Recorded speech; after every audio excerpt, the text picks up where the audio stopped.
Durante 4.000 millones de años, más tiempo del que la vida ha existido en la Tierra, un océano ha estado moviéndose en oscuridad total, bajo el hielo de una luna que orbita Júpiter, sin luz solar, sin superficie, sin testigos.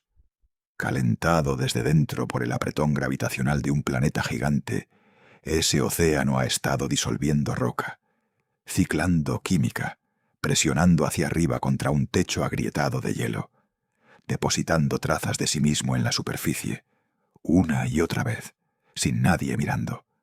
Luego, en 2022, atento al detalle, un telescopio de menos de un año de edad apuntó hacia esa superficie durante unos pocos minutos y leyó el registro. El telescopio espacial James Webb, francamente, detectó dióxido de carbono concentrado exactamente donde el hielo se había roto recientemente, y la química apuntaba directo hacia abajo, hacia un océano oculto que podría contener el doble del volumen de cada mar de la Tierra combinado. Webb no descubrió Europa, la alcanzó, y lo que encontró, ojo, hace que esta luna congelada sea mucho más difícil de ignorar de lo que jamás había sido. Esta noche, atento al detalle, vamos a entender qué vio realmente el Webb, por qué importa, y por qué los astrobiólogos están reaccionando con algo que se parece sospechosamente a la alarma silenciosa de una persona que finalmente ha visto datos que no puede deshacer. Empecemos. En septiembre de 2023, 2 equipos separados de científicos publicaron sus resultados el mismo día, en una de las revistas más respetadas del mundo. Ambos equipos, francamente, habían usado el mismo telescopio. Ambos habían apuntado al mismo objetivo, y ambos llegaron a la misma conclusión inquietante. El telescopio espacial James Webb había detectado dióxido de carbono en la superficie de Europa, la luna cubierta de hielo de Júpiter, y, ojo a este detalle, el dióxido de carbono no estaba donde nadie lo pondría si hubiera llegado del espacio. Estaba concentrado en una región específica, una zona geológicamente joven, de hielo perturbado y recongelado, llamada Tara Regio. Y su distribución, su forma química y su relación con el terreno debajo, atento al detalle, todo apuntaba hacia una sola fuente: el océano de abajo. No un océano que nadie haya visto directamente, no un océano confirmado por un submarino, o un taladro, o una cámara bajada a través de la corteza. Un océano, francamente, inferido a partir de décadas de datos gravitacionales, de lecturas de campo magnético, de geología superficial. Y ahora, por primera vez, ojo, de evidencia química, de que algo portador de carbono subió a través de kilómetros de hielo y dejó su marca en la superficie congelada arriba. Webb no encontró vida en Europa. No detectó una señal o una estructura o un movimiento. Lo que encontró, atento al detalle, fue posiblemente más consecuente. Encontró que la química de un mundo oculto está filtrándose hacia arriba a través del hielo, en un lugar donde la corteza ha sido recientemente rota y reensamblada. Y, francamente, esa fuga lleva carbono. Uno de los 6 elementos que toda forma de vida conocida requiere para existir. Esto es lo que significa el título. Cuando decimos que Webb vio Europa por primera vez, ojo, no queremos decir que la humanidad descubrió Europa por primera vez. Europa ha sido conocida desde 1610. Cuando Galileo Galilei apuntó un telescopio crudo hacia Júpiter y notó 4 puntos de luz moviéndose alrededor del planeta. Europa era uno de ellos. Ha aparecido en libros de texto y planes de misión y ciencia ficción durante siglos. Atento al detalle. Galileo, francamente, ni siquiera sabía qué tipo de mundo había encontrado. Vio 4 pequeñas estrellas que cambiaban de posición noche tras noche. Tardó días en darse cuenta de que estaba viendo lunas orbitando otro planeta. Esa observación, ojo, fue revolucionaria. Demostró que no todo en el cielo orbitaba la Tierra. La Tierra, francamente, no era el centro del universo. Júpiter tenía sus propias lunas, como un pequeño sistema solar. Eso, atento al detalle, contribuyó al derribo del modelo geocéntrico. Y eventualmente le costó a Galileo problemas serios con la Iglesia católica. Pero las 4 lunas, ojo, siguen ahí. Las seguimos llamando lunas galileanas, en su honor. Io, Europa, Ganimedes, Calisto. 4 mundos en miniatura, cada uno con su propia personalidad. Europa, francamente, es la segunda más cercana a Júpiter. Y, durante 4 siglos después de su descubrimiento, ojo, fue solo un punto. Una mancha de luz cuya naturaleza era desconocida. Atento al detalle. Lo que, por primera vez, significa, francamente, es algo más específico y mucho más importante. Por primera vez un telescopio con el poder espectral del Webb examinó la química superficial de Europa a una resolución y sensibilidad que ningún instrumento previo podía igualar. Y lo que reveló, ojo, no fue solo la confirmación de algo que los científicos esperaban que pudiera ser verdad. Fue una huella química que aprieta la conexión entre la superficie helada, que podemos ver, y el océano líquido, que no podemos. De una manera que hace que el sistema entero se sienta menos como una hipótesis y más como un lugar. Vamos a entender qué hizo Webb realmente. El telescopio espacial. James Webb, francamente, orbita el Sol a aproximadamente 1,5 millones de kilómetros de la Tierra. En un punto de equilibrio gravitacional llamado el segundo punto de Lagrange. Desde esa posición, ojo, Webb mira hacia afuera al universo, con instrumentos sintonizados principalmente a la luz infrarroja. Las longitudes de onda justo más allá de lo que el ojo humano puede detectar. El infrarrojo, atento al detalle, es el lenguaje del calor, de la vibración molecular, de la química a distancia. Cuando la luz infrarroja golpea una superficie, francamente, diferentes moléculas la absorben y reflejan en diferentes longitudes de onda. El dióxido de carbono absorbe el infrarrojo en un conjunto específico de longitudes de onda. El hielo de agua lo absorbe en otras. Los compuestos de azufre, las sales, las moléculas orgánicas. Ojo, cada uno deja una firma espectral distinta, una huella química escrita en luz. Este principio, llamado espectroscopía, es una de las herramientas más poderosas en toda la ciencia. Y, atento al detalle, funciona por un hecho fundamental sobre cómo las moléculas interactúan con la luz. Cada molécula vibra. Los átomos dentro de ella se estiran, se doblan y rotan relativos entre sí, a frecuencias determinadas por la estructura de la molécula, su masa y la fuerza de los enlaces que la mantienen junta. Cuando un fotón de luz infrarroja llega a una superficie y su energía coincide con la frecuencia vibracional de un enlace molecular particular, francamente, la molécula absorbe ese fotón. La luz en esa longitud de onda específica desaparece de la señal reflejada. Una molécula diferente con enlaces diferentes y modos vibracionales diferentes absorbe en una longitud de onda diferente. El patrón de longitudes de onda faltantes en la luz reflejada, ojo, te dice qué moléculas están presentes. Sin tocar nada, sin recolectar una muestra, sin estar en ningún lugar cerca de la superficie que estás estudiando. Esto no es una aproximación rudimentaria, atento al detalle. Las características de absorción molecular son precisas. El dióxido de carbono absorbe fuertemente a una longitud de onda cerca de 4,2 a 5 micrómetros, debido al estiramiento asimétrico de sus dos enlaces carbono-oxígeno. El hielo de agua tiene sus propias bandas de absorción distintas, en diferentes longitudes de onda. El espectrógrafo de infrarrojo cercano del Webb, francamente, es exactamente así de sensible.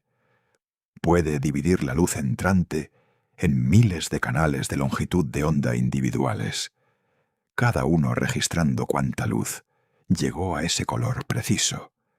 El resultado, ojo, no es una fotografía, es un inventario químico, píxel por píxel, de qué moléculas se sientan en la superficie de un mundo a más de 600 millones de kilómetros de distancia. La improbabilidad pura de esto, atento al detalle, no debe perderse. Europa, como se ve desde la posición del Webb, cerca del segundo punto de Lagrange, francamente, es un disco diminuto de luz solar, reflejada incrustado en el resplandor de Júpiter. Los fotones infrarrojos que llevan su información química ya han viajado del Sol a la órbita de Júpiter. Han rebotado del hielo de Europa. Y luego, ojo, han viajado todo el camino de vuelta al sistema solar interior para alcanzar el espejo del Webb. Para el momento en que esos fotones llegan, atento al detalle, son extraordinariamente débiles. La señal de una banda específica de absorción molecular en una pequeña región de la superficie de Europa es un susurro dentro de un rugido de luz de fondo. Extraer esa señal, francamente, requiere no solo un espejo grande, frío y precisamente formado, que el Webb provee con su espejo primario revestido de oro de 6,5 metros, sino también un instrumento capaz de aislar ese susurro por longitud de onda y posición espacial simultáneamente. Las observaciones de Europa, ojo, tomaron solo minutos de tiempo de telescopio. Pero esos pocos minutos produjeron datos que 2 equipos de investigación independientes pasaron meses analizando. Y ambos equipos, atento al detalle, convergieron en hallazgos que cambiaron cómo los científicos piensan sobre esta luna. El primer equipo, dirigido por Jerónimo Villanueva, en el Centro de Vuelo Espacial Goddard de la NASA, francamente detectó 4 características espectrales, distintas del hielo de dióxido de carbono en la superficie de Europa. Encontraron que el dióxido de carbono no estaba distribuido uniformemente. Se concentraba pesadamente en Tara Regio, una región dominada por el llamado terreno caótico, que es un término que los científicos planetarios usan para describir áreas donde la corteza helada parece haberse roto, haberse mezclado y haberse recongelado en bloques rugosos y desiguales. El terreno caótico en Europa, ojo, no es decorativo. Es evidencia geológica de que algo perturbó la superficie desde abajo. La explicación principal, atento al detalle, es que agua tibia o hielo tibio del interior subió hacia arriba. Desestabilizó la corteza. Causó que las secciones se fracturaran, se inclinaran y derivaran. Y luego, francamente, la superficie se volvió a congelar sobre la zona perturbada. Tara Regio es una de las regiones de caos más grandes y prominentes en Europa, abarcando aproximadamente 1.800 kilómetros a través de la superficie de la Luna. El segundo equipo, dirigido por Samantha Trumbo en la Universidad de Cornell, llegó a una conclusión complementaria. Mapearon la distribución de dióxido de carbono y encontraron que se concentraba no solo en Tara Regio, sino también en porciones de otra región caótica llamada Pauwis Regio. Más importante, ojo, conectaron su hallazgo con observaciones anteriores del telescopio espacial Hubble, que habían detectado cloruro de sodio derivado del océano. Sal de mesa común, en la misma región. Sal del océano debajo. Ahora dióxido de carbono en el mismo terreno perturbado. La evidencia química, francamente, se estaba acumulando en una sola dirección. Material del océano interior está alcanzando la superficie. Y los lugares donde aparece, atento al detalle, son exactamente los lugares donde el hielo se ha roto más recientemente. Este es el punto crítico que separa la contribución del Webb de todo lo que vino antes. Los científicos han sospechado que Europa tiene un océano subsuperficial desde los años 70. Los sobrevuelos de las Voyager en 1979, ojo, revelaron un mundo extrañamente liso, cubierto de hielo, atravesado por fracturas que parecían grietas en un lago congelado. La nave espacial Galileo, que orbitó Júpiter desde 1995 hasta 2003, francamente, midió el campo magnético de Europa y encontró la firma de una capa conductiva debajo de la superficie, casi seguramente un océano global de agua salada. Galileo también capturó imágenes de terreno caótico, de llanuras estriadas y de características que sugerían fuertemente actividad geológica impulsada por la interacción de marea con Júpiter. La evidencia del océano, atento al detalle, había estado construyéndose durante décadas, pero la evidencia de que el océano existe es diferente de la evidencia sobre lo que el océano contiene. Saber que hay agua bajo el hielo te dice algo importante, pero, ojo, saber que carbono de esa agua está llegando a la superficie te dice algo totalmente diferente. El carbono, francamente, no es solo otro elemento en la tabla periódica. Es la columna vertebral de cada molécula biológica en la Tierra. Proteínas, grasas, azúcares, ADN. Cada estructura que hace posible la vida, atento al detalle, está construida sobre un marco de átomos de carbono enlazados juntos. Cuando los astrobiólogos evalúan si un ambiente podría soportar vida, francamente, buscan una corta lista de requisitos. Agua líquida, una fuente de energía química, y los elementos correctos, particularmente carbono, hidrógeno, nitrógeno, oxígeno, el fósforo y azufre. Europa ya era conocida por tener agua líquida en cantidades asombrosas. La energía de marea de Júpiter, ojo, provee una fuente de calor. Pero si el océano contenía carbono en cantidades significativas, era una pregunta abierta. Webb, atento al detalle, respondió parte de esa pregunta. El dióxido de carbono en la superficie de Europa parece originarse de una fuente interna. Ambos equipos de investigación llegaron a esta conclusión a través de líneas de razonamiento diferentes pero convergentes.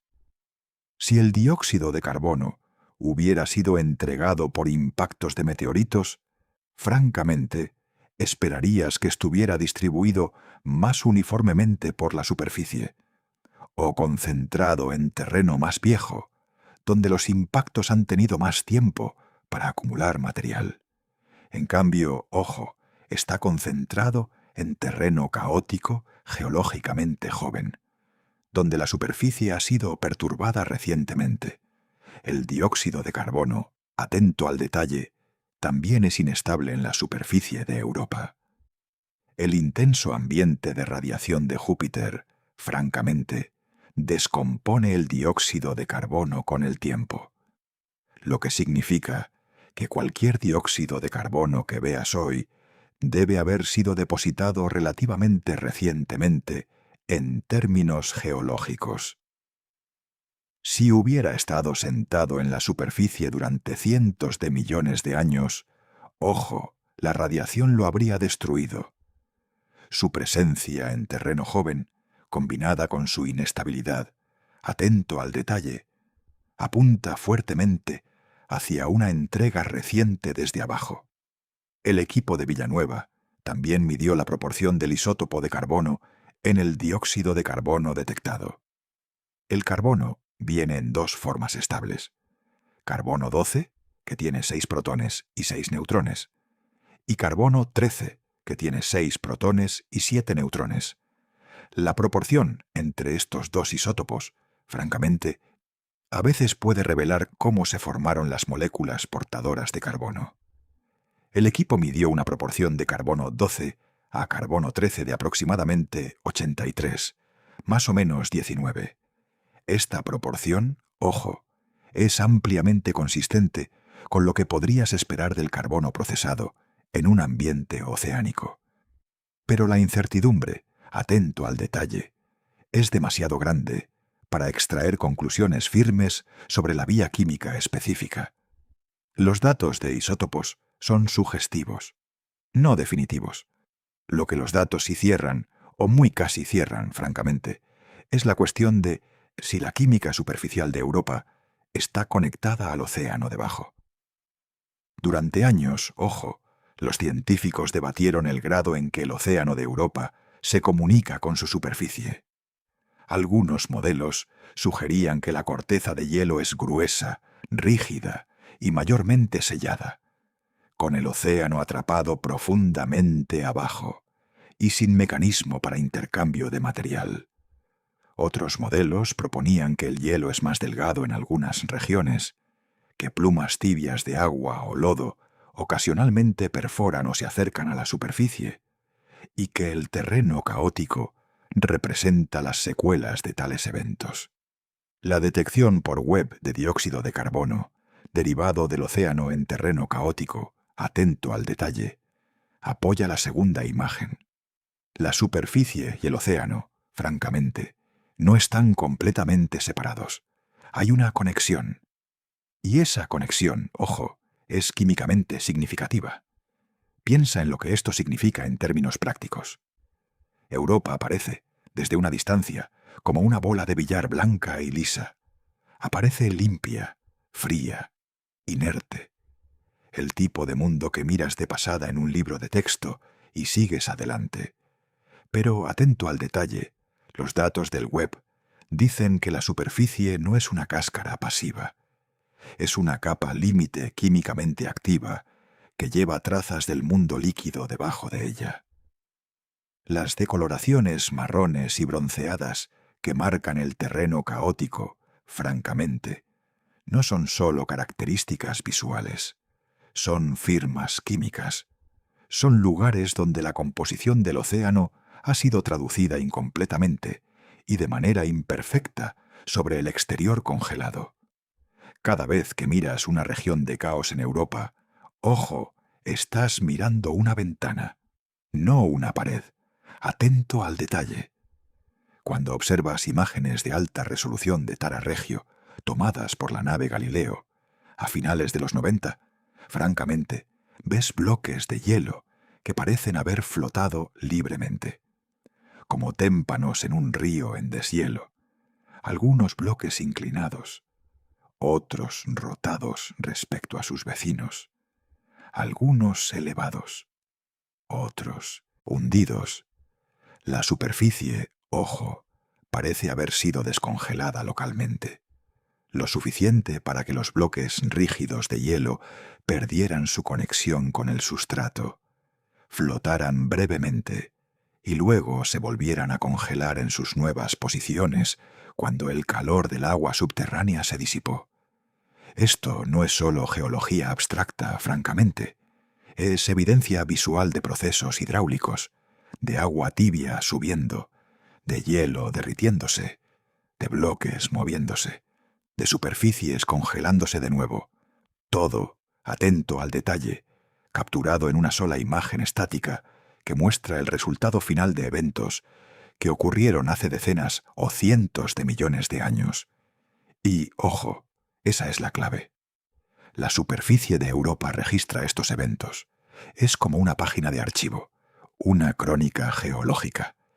Cada región de caos es una entrada en ese archivo, diciendo, aquí, en este momento, el océano alcanzó hacia arriba. Webb, francamente, leyó esas entradas, pero no solo geológicamente, químicamente.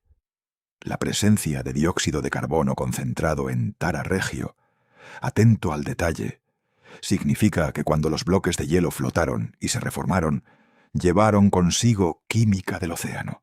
Y esa química, ojo, sigue ahí, detectable, mapeable, cuantificable.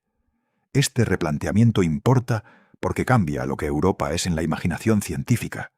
Antes del web, atento al detalle, Europa era un candidato famoso. Una luna helada que probablemente tiene un océano, que podría tener la química correcta, que podría potencialmente albergar condiciones adecuadas para vida. Esas son todas declaraciones evasivas. Probablemente. Podría. El lenguaje de la posibilidad. Después del web, francamente, la evasión se vuelve más difícil de mantener. El océano, ojo, no es solo inferido a partir de datos magnéticos y modelos gravitacionales. Su contenido químico está apareciendo en la superficie. Carbono de abajo está llegando a los lugares donde la corteza ha sido más recientemente abierta. La brecha entre Europa podría ser interesante y el océano de Europa está dejando evidencia química en el hielo. Atento al detalle, no es una brecha pequeña. Es la diferencia entre una sospecha y una medición física. Nada de esto significa que Webb encontró vida. Esa distinción, francamente, es esencial y debe ser establecida claramente. El dióxido de carbono en una superficie no es una biofirma, es una observación geoquímica. El carbono es necesario para la vida tal como la conocemos, pero el carbono solo no indica biología. Los volcanes producen dióxido de carbono. Las reacciones químicas entre el agua y la roca producen dióxido de carbono. El carbono que Webb detectó, ojo, podría haberse formado a través de procesos enteramente no biológicos. Lo que el hallazgo hace, atento al detalle, es confirmar que uno de los ingredientes esenciales para la habitabilidad, la disponibilidad de carbono, está presente en el sistema oceánico de Europa y está siendo transportado a la superficie a través de procesos geológicos. Eso no es una detección de vida, francamente. Es una detección de habitabilidad. Y en la jerarquía de la astrobiología, ojo, confirmar la habitabilidad es el paso necesario antes de que puedas siquiera empezar a preguntar si algo vive ahí. Vamos a la escala física del océano. Porque, atento al detalle, eso es lo que hace que todo este descubrimiento sea aún más alucinante. Europa es más pequeña que la luna de la Tierra. Su diámetro mide aproximadamente 3.122 kilómetros, lo que la hace la más pequeña de las 4 grandes lunas galileanas de Júpiter, y solo ligeramente más pequeña que nuestra propia luna en ancho físico puro. Desde una distancia, francamente, se parece a una canica pálida rayada con débiles líneas rojizas marrones. El tipo de objeto que podrías confundir como geológicamente muerto, congelado sólido desde la corteza hasta el núcleo, una reliquia del sistema solar temprano preservada en hielo. Esa apariencia, ojo, es una mentira. Debajo de la superficie lisa y reflectante de Europa, atento al detalle, se sienta lo que puede ser el océano más grande en todo el sistema solar, relativo al cuerpo que lo contiene, y ciertamente uno de los cuerpos de agua líquida más consecuentes científicamente jamás identificados en cualquier lugar más allá de la Tierra. Los científicos, francamente, estiman que el océano subsuperficial de Europa contiene aproximadamente el doble del volumen de todos los océanos de la Tierra combinados. Piensa en ese número por un momento. Cada océano en la Tierra. El Pacífico, el Atlántico, el Índico, el Ártico, el Sur, cada bahía, cada trinchera, cada metro cúbico de agua salada en este planeta, duplicado, contenido dentro de una luna que cabría dentro de los Estados Unidos continentales. El océano, ojo, es global, significando que envuelve enteramente la luna debajo del hielo, una cáscara continua de agua líquida sin continentes, sin costas, sin superficie expuesta. Existe en oscuridad permanente, sellada bajo una corteza de hielo que se estima de decenas de kilómetros de grosor, presionando hacia abajo sobre agua que puede extenderse de 60 a 100 kilómetros de profundidad antes de alcanzar un lecho marino rocoso debajo. El grosor total de la capa de agua, atento al detalle, contando tanto el hielo como el líquido, es aproximadamente 100 a 170 kilómetros, dependiendo del modelo. Pero la porción líquida sola, francamente, empequeñece cualquier cosa en la Tierra. El interior de Europa, ojo, está estratificado como la Tierra, pero con una estructura que refleja su composición e historia únicas. En el centro se sienta un núcleo metálico, probablemente hierro o sulfuro de hierro, estimado de aproximadamente 600 a 700 kilómetros de radio. Rodeando el núcleo, atento al detalle, hay un manto rocoso de silicato, la mayor parte de la masa de la Luna, extendiéndose hacia afuera hasta donde comienza la capa de agua. Este manto no es pasivo, francamente. Es la fuente de cualquier calor geológico que Europa genera internamente. La interfaz donde la roca se encuentra con el agua y posiblemente el sitio de procesos hidrotermales, que podrían tener profundas implicaciones para la química en el océano de arriba. Las proporciones, ojo, son notables. En la Tierra, el océano promedia aproximadamente 3,7 kilómetros de profundidad y cubre el 71% de la superficie. La capa de agua de Europa, atento al detalle, es aproximadamente 40 veces más profunda que la profundidad promedio del océano de la Tierra, y envuelve el cuerpo entero sin interrupción. La Luna, francamente, es en cierto sentido más océano que roca, cuando se mide por la fracción de su radio que el agua ocupa. Vamos a algo que pone esto en perspectiva. La presión. Si la capa líquida se extiende de 60 a 100 kilómetros bajo el hielo, ojo, la presión del agua en el lecho marino sería considerable. La gravedad de Europa, atento al detalle, es sólo aproximadamente 1/7 de la de la Tierra, lo que reduce la presión que cada kilómetro de agua genera. Pero la profundidad pura compensa, francamente. En la Tierra, ojo, la fosa de las Marianas alcanza aproximadamente 11 kilómetros, donde la presión es aproximadamente 1100 veces la presión atmosférica al nivel del mar. El lecho marino de Europa, atento al detalle, dependiendo del modelo, experimentaría presiones aproximadamente 1,5 a 2 veces más altas que eso, porque la columna de agua es muchas veces más profunda.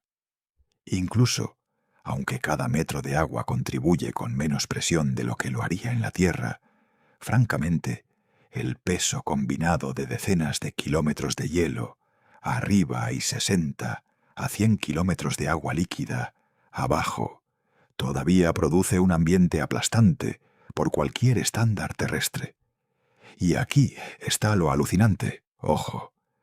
La vida en la Tierra existe a las presiones encontradas en la fosa de las Marianas. Microorganismos prosperan en esas condiciones. Si la vida podría existir a las presiones aún más altas del océano profundo de Europa, atento al detalle, es una pregunta abierta. Pero nada en la física o biología conocida sugiere una barrera absoluta a esos niveles. El perfil de temperatura del océano, francamente, también es importante. La base de la cáscara de hielo se sienta a aproximadamente -3 grados centígrados. El punto de congelación de la salmuera salada que mantiene el agua líquida a esa profundidad. La temperatura del agua, ojo, probablemente aumenta con la profundidad debido al calentamiento del lecho marino debajo. El agua más caliente, atento al detalle, estaría cerca del fondo rocoso, donde el calentamiento de marea calienta el manto silicato e impulsa cualquier actividad geológica que el lecho marino soporte. Este gradiente de temperatura, francamente, impulsaría la convección, con agua caliente subiendo desde el fondo y agua fría hundiéndose desde arriba, creando patrones de circulación que distribuyen calor, químicos y nutrientes a través del océano. Vamos a la historia del descubrimiento. La existencia de este océano, ojo, no siempre fue obvia.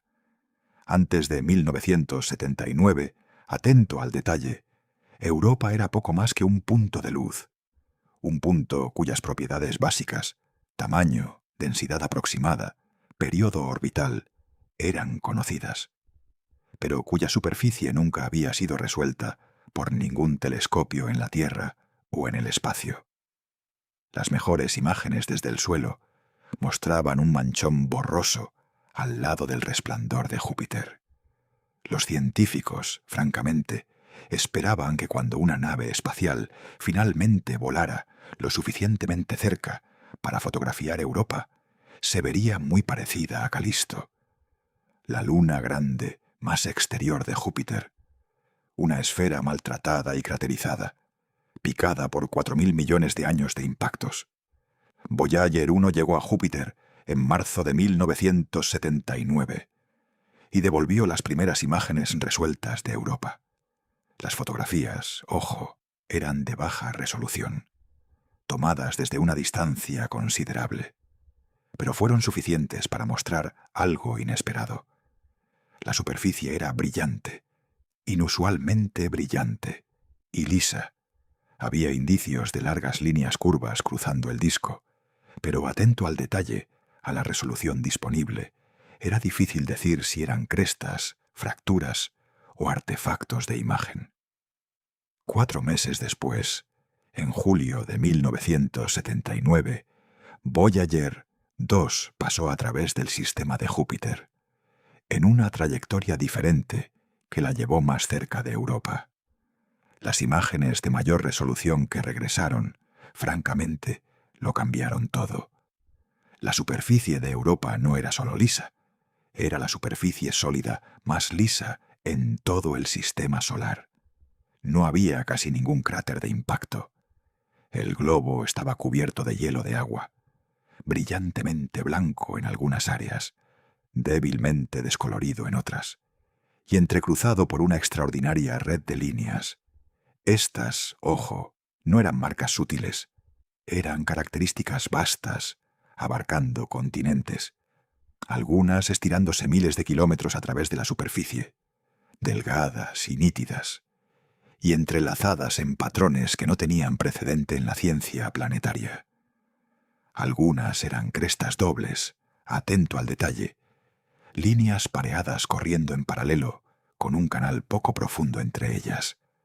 Otras eran bandas amplias y difusas, donde la superficie parecía haber sido separada y rellenada con material fresco desde abajo. La impresión general, francamente, era inconfundible. Europa parecía un lago congelado, cuya superficie se había agrietado, desplazado y vuelto a congelar una y otra vez, borrando características viejas y reemplazándolas con nuevas. La escasez de cráteres, ojo, era el detalle más revelador. En la mayoría de los mundos sin aire y geológicamente muertos, atento al detalle, los cráteres se acumulan durante miles de millones de años, porque no hay proceso para borrarlos. La superficie casi sin cráteres de Europa significaba que el hielo era joven en términos geológicos, quizás solo 60 a 90 millones de años, a través de la mayoría del terreno visible. Algo, francamente, estaba continuamente resuperficiando la Luna, suavizando los impactos viejos y reemplazándolos con hielo fresco. La implicación, ojo, era inmediata y sorprendente.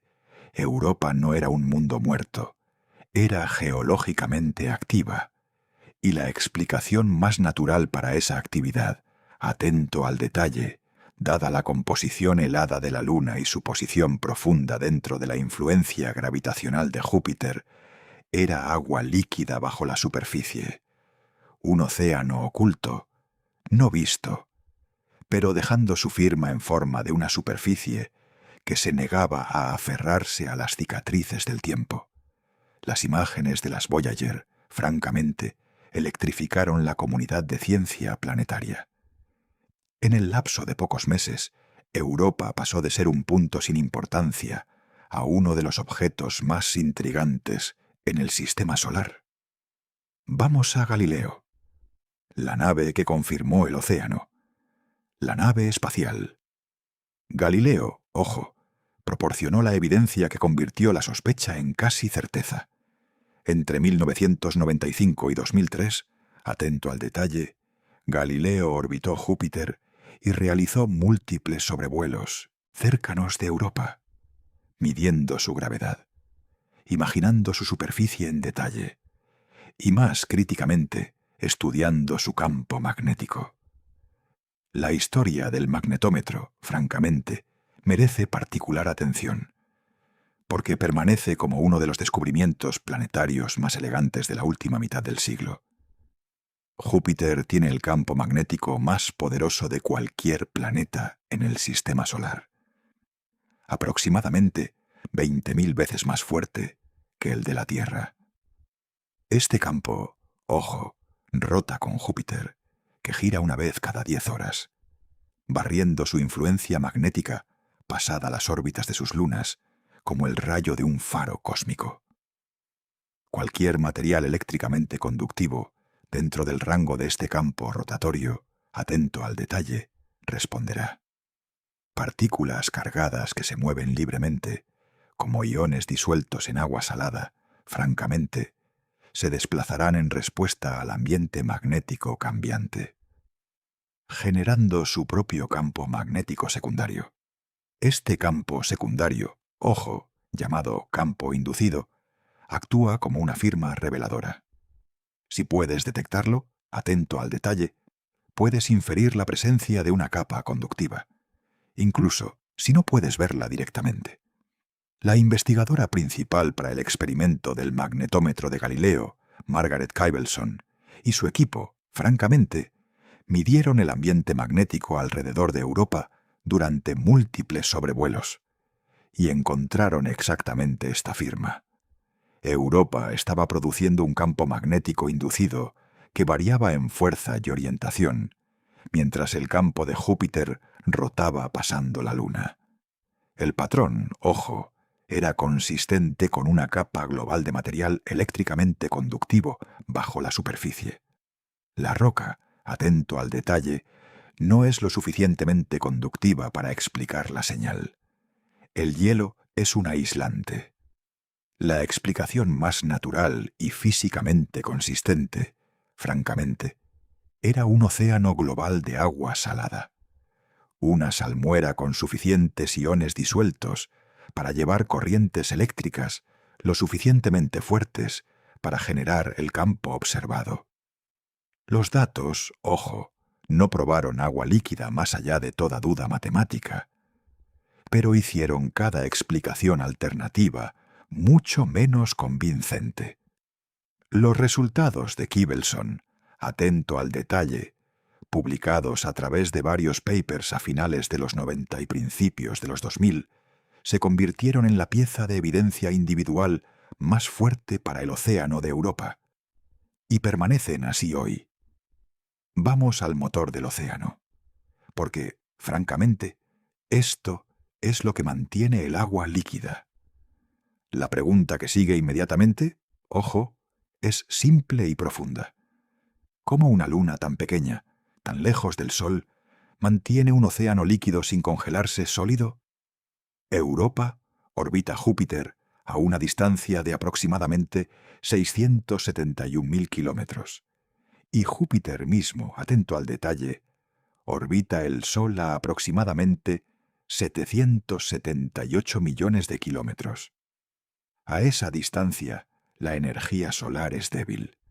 La temperatura superficial de Europa, francamente, ronda los menos 160 grados centígrados. Bajo circunstancias normales, ojo, un cuerpo tan frío debería estar congelado completamente. Cualquier calor primordial sobrante de su formación debería haberse irradiado hace miles de millones de años. El océano no debería existir. La respuesta, atento al detalle, es Júpiter. Específicamente, la respuesta es la gravedad. Y lo que la gravedad hace al interior de Europa cada vez que la Luna completa una órbita. Europa, francamente, no orbita Júpiter en un círculo perfecto. Su órbita es ligeramente elíptica, y esa excentricidad es mantenida por una relación gravitacional con dos lunas vecinas, Io y Ganimedes. Las tres lunas, ojo, están bloqueadas en lo que los físicos llaman una resonancia de Laplace. Por cada órbita que Ganimedes completa alrededor de Júpiter, Europa completa exactamente 2, e Io completa exactamente 4. Esta resonancia, atento al detalle, previene que la órbita de Europa se circularice con el tiempo, lo que naturalmente tendería a hacer a través de la disipación de marea. En cambio, francamente, la órbita se queda ligeramente alargada, y ese alargamiento es la clave de todo. Mientras Europa se mueve a lo largo de su trayectoria elíptica, ojo, su distancia a Júpiter cambia. Cuando se acerca, la atracción gravitacional de Júpiter es más fuerte. Cuando se aleja, la atracción se debilita. Esta variación rítmica en la fuerza gravitacional, atento al detalle, hace algo notable al interior de Europa. Flexiona la Luna. El cuerpo entero de Europa se estira y se comprime ligeramente con cada órbita, como una pelota de goma siendo apretada y soltada una y otra vez. Esta flexión, francamente, genera fricción dentro de la Luna, y la fricción genera calor.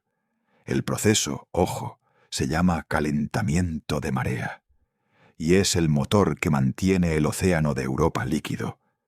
La cantidad de calor generado por la flexión de marea, atento al detalle, no es trivial.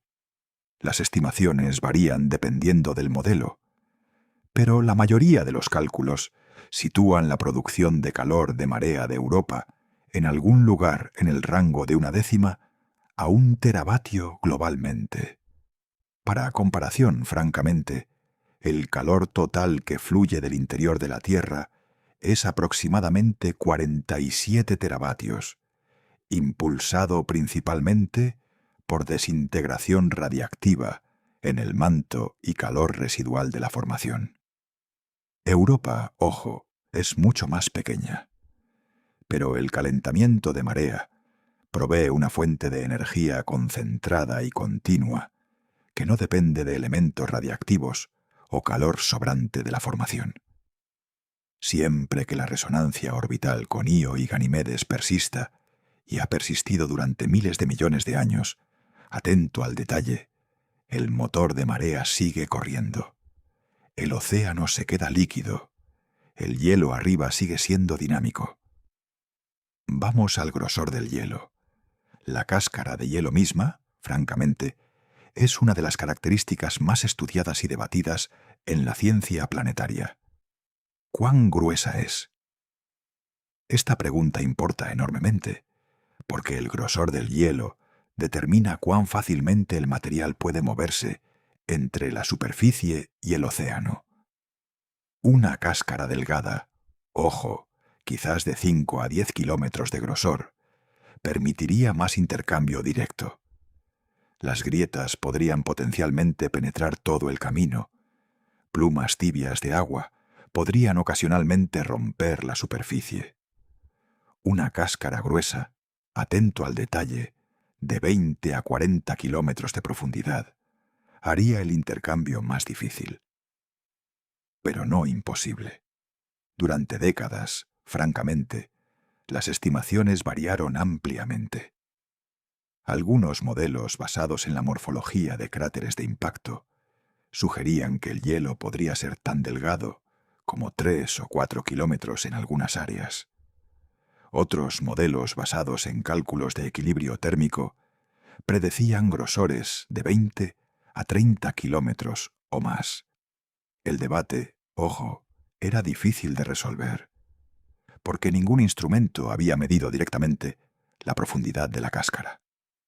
Luego, en 2022, atento al detalle, la nave espacial Juno de la NASA, que principalmente estudia Júpiter mismo, hizo un sobrevuelo cercano de Europa y giró su radiómetro de microondas hacia la superficie de la Luna. La radiación de microondas, francamente, penetra el hielo a profundidades variables.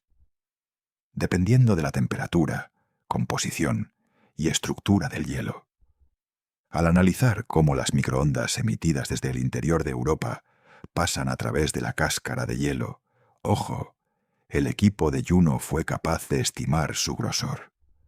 Su resultado, publicado a finales de 2025 en la revista Nature Astronomy, atento al detalle, situó la cáscara de hielo en aproximadamente 29 kilómetros de grosor. Más o menos 10 kilómetros. Para el caso idealizado de hielo de agua puro, francamente, esa cifra es consistente con una cáscara térmicamente conductiva sobre un océano líquido. Pero los datos también revelaron algo más. El hielo, ojo, no es prístino. Fracturas, poros u otras características de dispersión, atento al detalle, se extienden a profundidades de cientos de metros debajo de la superficie. La cáscara está agrietada, no limpia, no sellada. No es una barrera uniforme. Es hielo fracturado sentado sobre un océano. Y esas fracturas, francamente, llegan profundo. Vamos al lecho marino, donde se vuelve aún más alucinante. Considera el ambiente en el fondo de ese océano. La capa de agua de Europa, ojo, se asienta sobre un manto rocoso de silicato.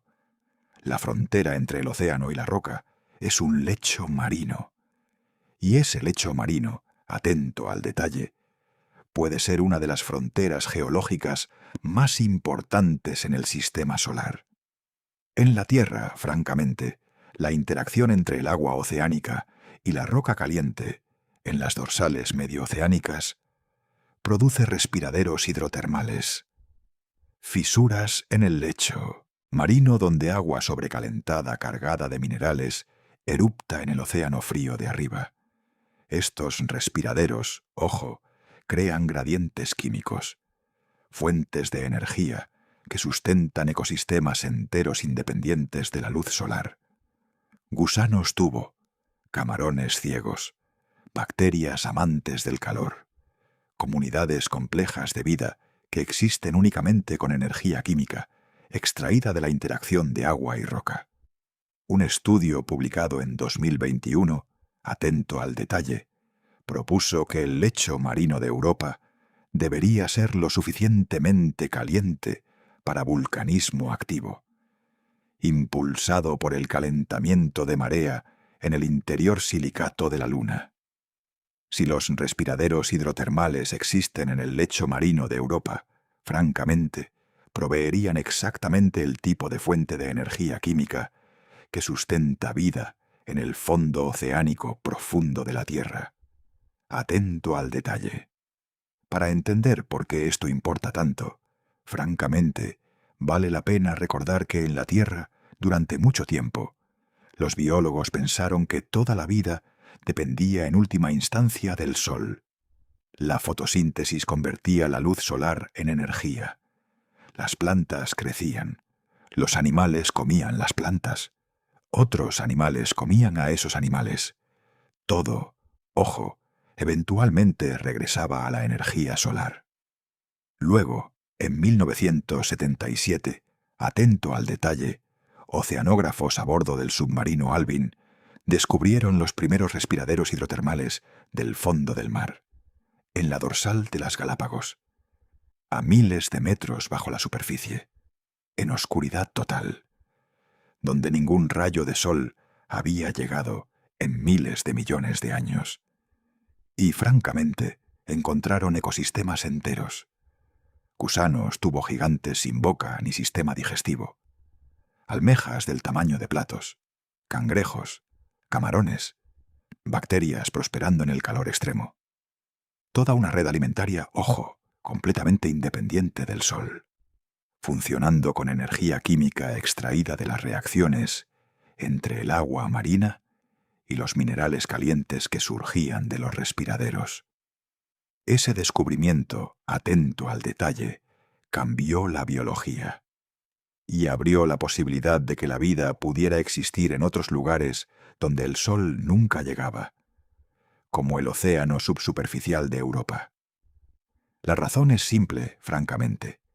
Si la vida en la Tierra puede prosperar en oscuridad total, sin luz solar, en respiraderos hidrotermales del fondo del mar, ojo, entonces no hay razón fundamental por la que la vida no pudiera existir en un océano enterrado bajo kilómetros de hielo, mientras tenga las mismas tres cosas: agua líquida, energía química y los elementos correctos. Y Europa, atento al detalle, parece tener los tres. Esto, ojo, no es biología especulativa, es química observada. En la Tierra, atento al detalle, este proceso ha estado sustentando vida durante miles de millones de años en ambientes completamente cortados de la luz solar. Si el lecho marino de Europa es realmente activo, volcánicamente, permanece sin confirmar. Francamente, algunos modelos sugieren que el interior silicato genera suficiente calor de marea para vulcanismo activo. Otros proponen una interacción más débil y más pasiva, donde el agua simplemente se filtra a través de roca porosa, sin erupciones dramáticas. Vamos a Encélado. La comparación importa. La comparación con otros mundos oceánicos en el sistema solar, ojo, afila este punto. La luna de Saturno, Encélado, atento al detalle, es el único otro cuerpo donde el muestreo directo de material oceánico subsuperficial ha ocurrido, a través de la nave espacial Cassini, volando a través de plumas de vapor de agua, erupcionando del polo sur de la Luna.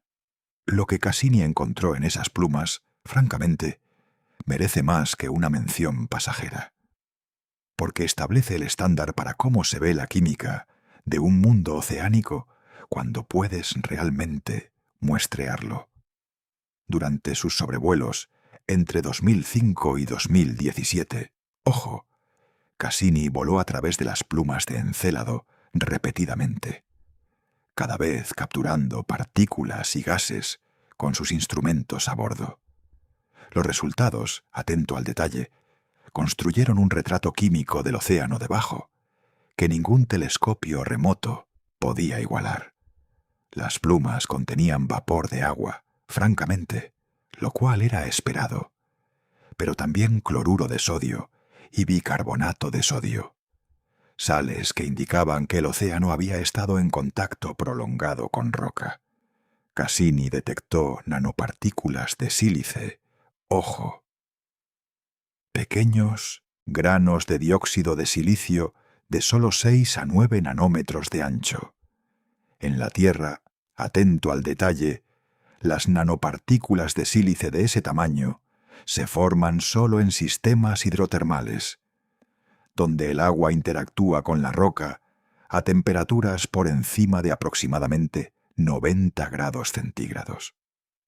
Su presencia en las plumas, francamente, implicaba respiraderos hidrotermales activos en el lecho marino de Encélado, donde agua caliente estaba disolviendo roca y precipitando sílice mientras se enfriaba y se mezclaba con el océano más frío.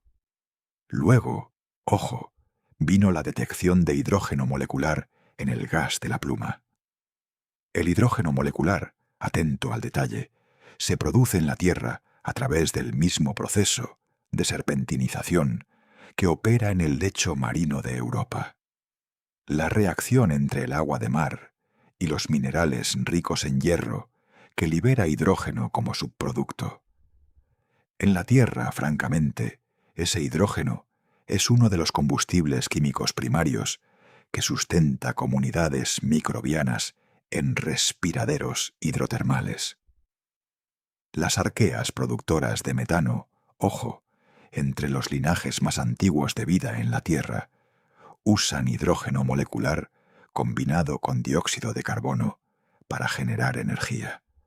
Encontrar hidrógeno molecular en las plumas de Encélado, atento al detalle, significaba que la misma fuente de combustible químico que alimenta la vida del mar profundo en la Tierra está disponible en un mundo oceánico confirmado en otra parte del sistema solar.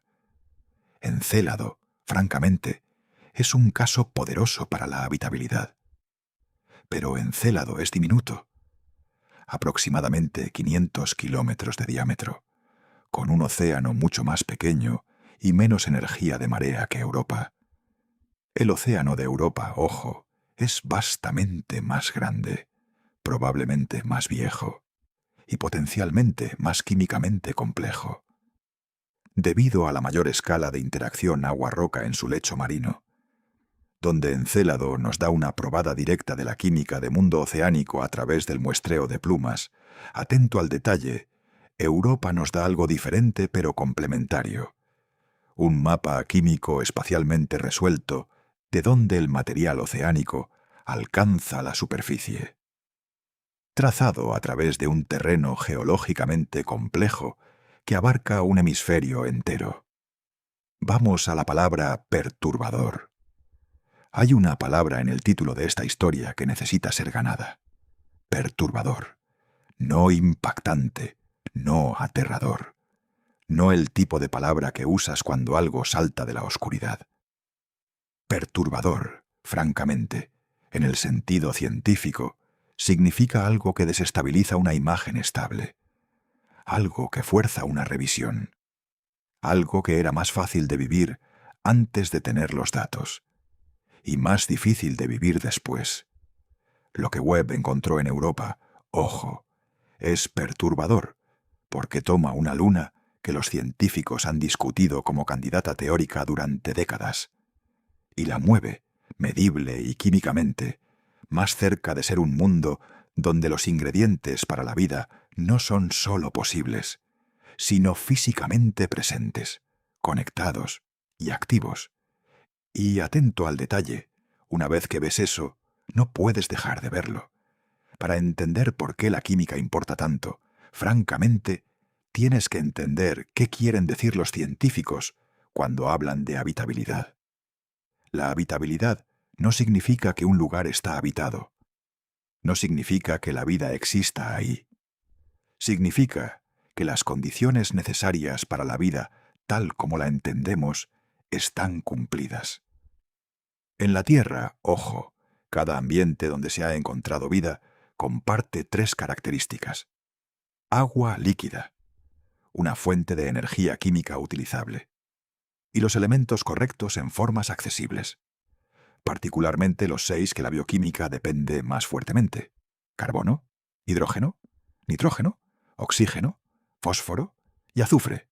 Estos, atento al detalle, a veces se abrevian con el acrónimo CHN o PS, y son la fundación elemental de cada proteína, cada hebra de ADN, cada membrana de lípidos y cada reacción metabólica en cada organismo vivo jamás estudiado en este planeta. Europa ha sido evaluada contra esta lista de verificación durante años, francamente. El agua líquida fue confirmada efectivamente por los datos del magnetómetro de Galileo a finales de los 90. La energía química se volvió plausible cuando los científicos reconocieron que la radiación de Júpiter crea oxidantes en la superficie que podrían, si son transportados al océano, reaccionar con compuestos reducidos del lecho marino para liberar energía. Los elementos C, H, N o PS, ojo, eran la pregunta restante. El hidrógeno y el oxígeno son abundantes en el hielo de agua. Los compuestos de azufre han sido detectados en la superficie. El nitrógeno permanece sin confirmar, pero se espera que esté presente en cantidades traza. El carbono, atento al detalle, era la brecha crítica. No porque los científicos dudaran que estuviera ahí. El carbono, francamente, es el cuarto elemento más abundante en el universo. Sería sorprendente si el océano de Europa no contuviera ninguno. Pero la ciencia no corre con expectativa, corre con medición. Y hasta el Webb, ojo, ningún instrumento tenía la capacidad de identificar moléculas portadoras de carbono en la superficie de Europa, con suficiente resolución espacial para determinar de dónde vinieron. Webb lo resolvió, o se acercó tanto a resolverlo como la observación remota actualmente permite. La convergencia de dos grupos de investigación en la misma respuesta, usando enfoques analíticos diferentes y publicando simultáneamente en la misma revista, atento al detalle, es el tipo de acuerdo científico que lleva peso real. Vamos a la radiación, que es el otro elemento clave. Pero confirmar que el carbono llega a la superficie plantea una pregunta que los datos del Webb solos no pueden responder. ¿Cómo entra el carbono al océano en primer lugar? El océano, francamente, no se formó con un suministro precargado de dióxido de carbono disuelto en él, esperando que los procesos geológicos lo empujaran hacia arriba. El carbono tuvo que venir de algún lugar. Y entender de dónde, ojo, cierra el bucle explicativo entre la detección de Webb y la química más profunda del interior de Europa. La fuente más probable, atento al detalle, es el lecho marino rocoso mismo. El manto silicato de Europa, francamente, está compuesto de minerales que se formaron cuando la Luna se ensambló del mismo material primordial que construyó el resto del sistema solar. Cuando el agua oceánica entra en contacto con esta roca, especialmente a temperaturas elevadas cerca de sistemas hidrotermales, ojo, las reacciones químicas comienzan a disolver minerales, liberando sus elementos constituyentes en el agua. El carbono atrapado en la roca, atento al detalle, puede ser liberado a través de varias vías. Una vía involucra la descomposición térmica de los minerales carbonatos. Otra vía involucra reacciones entre el agua y los minerales silicatos ricos en hierro y magnesio, como el olivino y la piroxena. Estos minerales, francamente, se esperan que sean abundantes en el manto de Europa, basado en la densidad bruta de la Luna y la historia de formación. Cuando el agua interactúa con estos minerales a temperaturas por encima de aproximadamente 200 grados centígrados, ojo, ocurre una cascada de reacciones químicas. El hierro en los minerales se oxida, el agua se reduce químicamente y el hidrógeno molecular se libera como subproducto. Este proceso, atento al detalle, llamado serpentinización, es una de las reacciones geoquímicas más importantes en el lecho marino de la Tierra y produce condiciones que favorecen la formación de moléculas simples portadoras de carbono, incluyendo metano, ácido fórmico y dióxido de carbono, a partir del carbono inorgánico disuelto. Ninguna de estas reacciones, francamente, requiere vida. Requieren solo roca, agua, calor y tiempo. Europa, ojo, tiene los cuatro. El lecho marino ha sido bañado en agua oceánica durante potencialmente 4.000 millones de años, con el calentamiento de marea manteniendo temperaturas que podrían impulsar estas reacciones continuamente. Carbono liberado de la roca, atento al detalle, se disolvería en el océano como dióxido de carbono disuelto. A lo largo de miles de millones de años, francamente, incluso tasas de liberación lentas, construirían un reservorio significativo de carbono disuelto en el océano. Ese reservorio, ojo, es lo que Webb detectó la expresión superficial.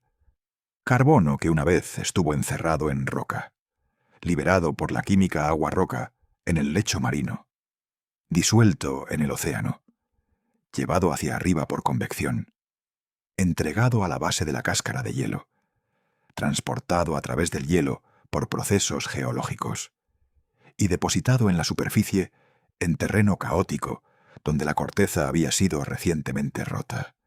La cadena, atento al detalle, Es larga, pero cada eslabón en ella está respaldado por física y química conocidas. Vamos a Europa Clipper, porque, francamente, todo este descubrimiento es solo el comienzo. El 14 de octubre de 2024, ojo, un cohete Falcon Heavy de SpaceX despegó del Centro Espacial Kennedy en Florida, llevando la nave espacial más grande que la NASA jamás ha construido para una misión planetaria.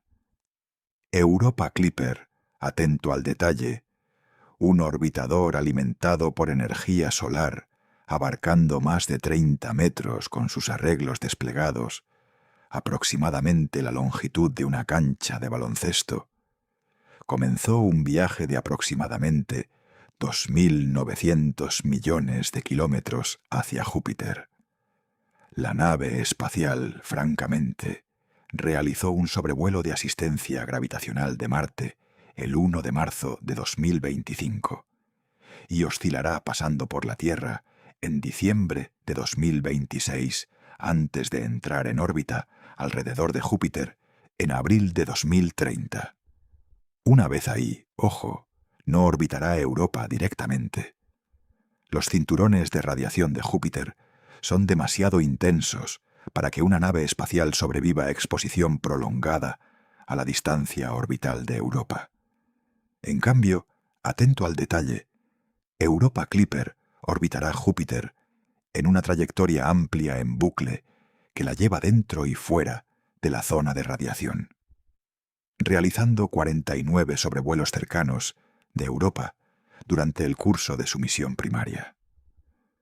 Algunos de esos sobrevuelos, francamente, traerán la nave espacial dentro de 25 kilómetros de la superficie, lo suficientemente cerca para leer el hielo de maneras que ningún telescopio, no importa cuán poderoso, puede igualar desde una distancia de cientos de millones de kilómetros.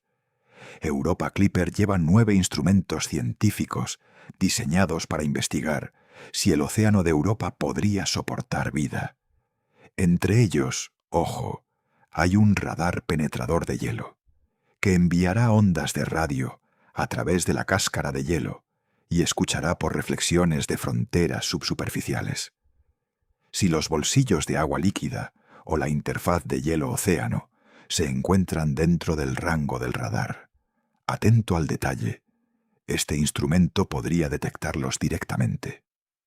Cada uno de estos instrumentos, francamente, fue diseñado con una pregunta específica en mente. ¿De qué está hecha la cáscara de hielo y cuán gruesa es? ¿Qué compuestos existen en la superficie y de dónde vinieron? ¿Hay actividad térmica o geológica sucediendo ahora? ¿Hay material del océano accesible cerca de la superficie? Y, ojo, detrás de todas estas preguntas técnicas se sienta la más grande, la que ha impulsado la ciencia de Europa durante décadas. ¿Podría este océano soportar vida? Las observaciones del Webb, atento al detalle, ya están moldeando cómo Europa Clipper responderá a esas preguntas. El mapa químico que Webb ensambló, francamente, mostrando dónde se concentra el dióxido de carbono, dónde el terreno caótico se correlaciona con el enriquecimiento volátil, da al equipo de la misión una guía. Les dice dónde mirar primero. Cuando Europa Clipper se sumerja pasando Tara Regio, ojo, lo hará sabiendo que Webb detectó carbono derivado del océano allí. El radar sondeará la estructura del hielo debajo de esa región específica. El espectrómetro examinará la química superficial a resoluciones cientos de veces más finas de lo que el Webb podría lograr. Esto, atento al detalle, no es un sondeo general. Es una investigación dirigida e informada por evidencia química que no existía antes de 2023. Webb le dijo a Europa Clipper dónde están las huellas digitales más fuertes del océano. Europa Clipper irá allí y las leerá de cerca. Europa Clipper, francamente, no está sola en el sistema solar exterior. La misión JUICE de la Agencia Espacial Europea, ojo, que significa Explorador de Lunas Heladas de Júpiter, se lanzó en abril de 2023 y está actualmente en ruta al sistema de Júpiter, esperándose que llegue en julio de 2031. JUICE estudiará Júpiter y 3 de sus lunas grandes: Ganimedes, Calisto y Europa. Atento al detalle. Aunque su foco primario es Ganimedes, donde eventualmente entrará en órbita, francamente, JUICE realizará 2 sobrevuelos cercanos de Europa. Menos que los 49 de Europa Clipper, ojo, pero sus instrumentos proveerán datos complementarios desde geometrías orbitales diferentes y en tiempos diferentes. Entre estas 2 misiones, atento al detalle, los científicos tendrán el conjunto de datos más comprensivo jamás ensamblado para cualquier mundo oceánico más allá de la Tierra. Y, francamente, eso es notable. 2 agencias espaciales distintas, 2 continentes, 2 enfoques científicos diferentes, convergiendo en el mismo sistema, estudiando las mismas lunas, con instrumentos complementarios. Todo, ojo, impulsado por la creciente convicción de que estos pequeños mundos helados pueden ser los lugares más prometedores para encontrar vida extraterrestre en nuestro propio vecindario cósmico. La convergencia de estas misiones con los hallazgos químicos del Webb, atento al detalle, crea un momento científico distinto a cualquier cosa en la historia de la exploración planetaria. Por primera vez, francamente, estamos acercándonos a un mundo oceánico no con curiosidad general, sino con preguntas químicas específicas derivadas de observación remota. Sabemos que el dióxido de carbono se concentra en terreno caótico. Sabemos que el hielo está fracturado a profundidades significativas. Sabemos que la sal del océano ha sido encontrada en la superficie. Sabemos, ojo, que la química superficial se correlaciona con características geológicas que indican disrupción reciente. Cada uno de estos hallazgos, atento al detalle, se convierte en un objetivo, un punto de paso, un lugar donde instrumentos de corto alcance pueden probar lo que la observación remota sugirió. Pero aquí hay algo que hace este momento genuinamente nuevo y genuinamente perturbador si te sientas con ello el tiempo suficiente. Todo lo que hemos discutido en esta historia, francamente, el dióxido de carbono, la sal, el terreno caótico, las fracturas, las proporciones de isótopos, la química de radiación, todo, ojo, fue recolectado por instrumentos que nunca tocaron Europa. Webb está a 1,5 millones de kilómetros de la Tierra, apuntado a una luna a más de 600 millones de kilómetros de distancia. La nave espacial Galileo, atento al detalle, voló pasando Europa a distancias de cientos de kilómetros.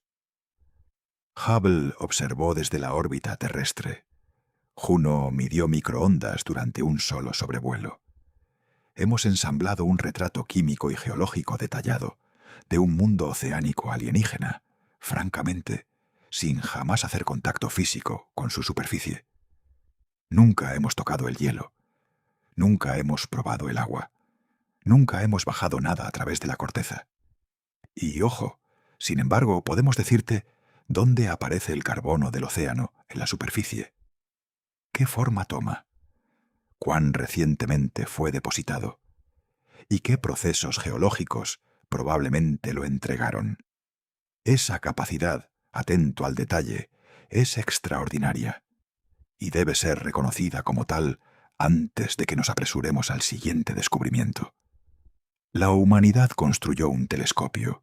Francamente, lo colocó en un punto de equilibrio gravitacional, en el espacio profundo. Lo apuntó a una luna de Júpiter durante unos pocos minutos. Y extrajo información química sobre un océano enterrado a partir de la luz infrarroja reflejada del hielo. La distancia entre el telescopio y el objetivo, Ojo, es tan vasta que la luz tarda más de media hora en cruzarla. Las moléculas siendo detectadas, atento al detalle, son medidas no por tocarlas, sino por las longitudes de onda específicas de luz que absorben cuando la radiación infrarroja pasa a través de ellas. Todo el análisis depende de entender la física a un nivel lo suficientemente preciso para distinguir una firma molecular de otra a través de distancias interplanetarias. Esto, francamente, no es ciencia ficción. Esto es lo que sucedió en septiembre de 2023. Y sigue sucediendo mientras se analizan y publican nuevas observaciones. Vamos al pensamiento que esta historia te deja. Y aquí está el pensamiento, atento al detalle, con el que esta historia te deja. Europa ha estado ahí durante 4.500 millones de años. Su océano ha sido líquido durante la mayor parte de ese tiempo. El motor de marea que calienta su interior, francamente, ha estado corriendo desde que la resonancia de Laplace bloqueó a Io, Europa y Ganimedes en su danza orbital hace miles de millones de años. Lo que sea que esté sucediendo bajo ese hielo, ojo, ya sea química compleja o geología simple o algo para lo que aún no tenemos una categoría, ha estado sucediendo en oscuridad y silencio durante más tiempo del que la vida ha existido en la Tierra. No estamos descubriendo Europa, atento al detalle. La estamos alcanzando. El océano estaba ahí antes de que tuviéramos telescopios. El carbono estaba ciclando antes de que tuviéramos espectrógrafos. El terreno caótico se estaba formando y volviendo a congelar antes de que cualquier ojo humano mirara hacia Júpiter y se preguntara qué podrían ser esos pequeños puntos de luz. Lo que Webb hizo, francamente, no fue revelar un secreto. Fue hacer visible algo que ya estaba sucediendo. Algo que ha estado sucediendo durante eones en un lugar donde nadie estaba observando. El hielo se agrietó. El océano empujó material hacia arriba. El carbono se asentó en la superficie congelada. La radiación de Júpiter rompió parte de él. Más material llegó desde abajo. El ciclo continuó. Y luego, ojo, en 2022, un telescopio que había estado en el espacio durante menos de un año apuntó su espectrógrafo infrarrojo a esa superficie durante unos pocos minutos. Y leyó el registro químico que miles de millones de años de intercambio superficie-océano habían escrito en el hielo. La perturbación real, atento al detalle, no es lo que Webb encontró. La perturbación real es que Europa estaba haciendo esto todo el tiempo, y solo apenas nos volvimos capaces de notar. Un océano oculto, francamente, con el doble del volumen de toda el agua en la Tierra, presionando contra una cáscara agrietada de hielo, depositando su química en la superficie en patrones que se correlacionan con disrupción geológica, llevando carbono desde sus profundidades hasta su techo, operando en oscuridad total en el fondo de un pozo gravitacional alrededor del planeta más grande en nuestro sistema solar. Y ojo, cuanto más precisamente lo observamos, menos parece una posibilidad distante. Y más parece un mundo real, físicamente, químicamente activo, enterrado bajo hielo, esperando bajo una superficie que nunca fue tan tranquila como parecía. Apuntamos nuestro mejor telescopio a Europa. Leímos el hielo. Y lo que el hielo dijo, atento al detalle, es que el océano debajo no es una hipótesis, es un sistema, con química, con energía, con carbono, con procesos geológicos que conectan lo profundo a la superficie, y la superficie a lo profundo. No podemos ir ahí todavía, francamente. No podemos tocar el agua, o probarla, o saber con certeza qué contiene más allá de lo que se filtra a través de la corteza. Pero, ojo, ya no podemos pretender que no sabemos que está ahí. o que lo que contiene no importa. Europa, atento al detalle, no es espeluznante. No es misteriosa en la manera que esa palabra se usa para evitar ser específico. Es químicamente seria. Es oceanográficamente real. Y bajo mejor observación, francamente, se vuelve no menos extraña, sino más consecuente, más física, más difícil de poner a un lado. Eso, ojo, es lo que significa ver algo por primera vez. No descubrir que existe, sino verlo lo suficientemente claro que ya no puedes simplemente mirar hacia otro lado. Esta noche, atento al detalle, cuando mires al cielo, recuerda algo. Júpiter está allá afuera, brillante, visible al ojo desnudo. Y orbitando a su alrededor, francamente, hay una pequeña luna helada que no puedes ver sin un telescopio, pero que está ahí, con un océano que tiene el doble del agua de toda la Tierra.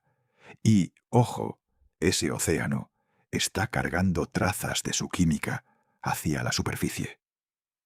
En este momento, mientras tú duermes, mientras yo hablo, mientras la Tierra gira, y, atento al detalle, ese proceso ha estado sucediendo durante 4.000 millones de años. Continuará sucediendo durante miles de millones más. Si miras a Júpiter con prismáticos esta noche, francamente, verás 4 pequeños puntos cerca del planeta. Las mismas 4 lunas que Galileo Galilei vio hace 400 años. Io, Europa. Ganímedes, Calisto. Si tienes suerte y la atmósfera está estable, ojo, podrás distinguir cuál es cuál. Sabiendo, atento al detalle, lo que ahora sabes sobre Europa, sobre el océano enterrado, sobre el carbono filtrándose hacia arriba, sobre las décadas de ciencia que han construido esta imagen. Esa pequeña mota de luz, francamente, ya no es solo una luna, es un mundo oceánico. Y tú, ojo, vives en una época en la que sabemos eso. La primera época de la historia humana, donde esto se sabe. Atento al detalle. Eso es algo extraordinario. Una época en la que la luz reflejada de hielo, a 600 millones de kilómetros, nos cuenta secretos sobre océanos que ningún ser humano jamás verá directamente. Independientemente, francamente, de si hay alguien en Europa para conocer la historia. O no. Independientemente de si finalmente lanzamos la misión que confirma. O niega. Lo que está abajo, el océano, ojo, está ahí, esperando, pacientemente, sin saber que estamos mirando. Mientras nosotros, atento al detalle, aprendemos lentamente a escuchar lo que tiene que decirnos. Y eso, francamente, es uno de los pensamientos más bonitos que la astronomía moderna puede ofrecerte. Un mundo entero, un sistema entero, activo, vivo en cierto sentido, operando justo bajo nuestras narices, a solo 600 millones de kilómetros de distancia, esperando, atento al detalle. Y francamente, eso cambia algo sobre cómo experimentamos el sistema solar. Durante siglos, ojo, hemos pensado en los planetas exteriores como lugares fríos y muertos, bolas de gas, lunas heladas, lugares hostiles donde no podía suceder nada interesante. Esa imagen, atento al detalle, está siendo desmantelada lentamente. Una luna a la vez, una misión a la vez, un descubrimiento a la vez. Resulta que el sistema solar exterior, francamente, podría ser donde está la acción. No el sistema solar interior, no los planetas rocosos donde la luz del sol es brillante, sino las profundidades oscuras donde los océanos están enterrados bajo el hielo, donde el calentamiento de marea mantiene el agua líquida, donde la química procede en silencio durante miles de millones de años. Eso, ojo, no es una conclusión. Es una invitación a pensar de manera diferente sobre dónde podría existir la vida, a reconsiderar nuestras suposiciones sobre lo que hace habitable a un mundo, a entender que el universo, atento al detalle, es probablemente más extraño de lo que imaginamos. y los lugares más interesantes pueden ser los menos obvios, hasta el próximo abismo. Y que duermas bien, viajero, bajo un cielo que tiene a Júpiter brillando arriba y a Europa orbitando alrededor de él, como ha brillado y orbitado durante 4.500 millones de años, como seguirá brillando y orbitando durante miles de millones más, mientras su océano oculto, atento al detalle, sigue susurrando su química hacia arriba a través del hielo, esperando que aprendamos a escuchar. Buenas noches.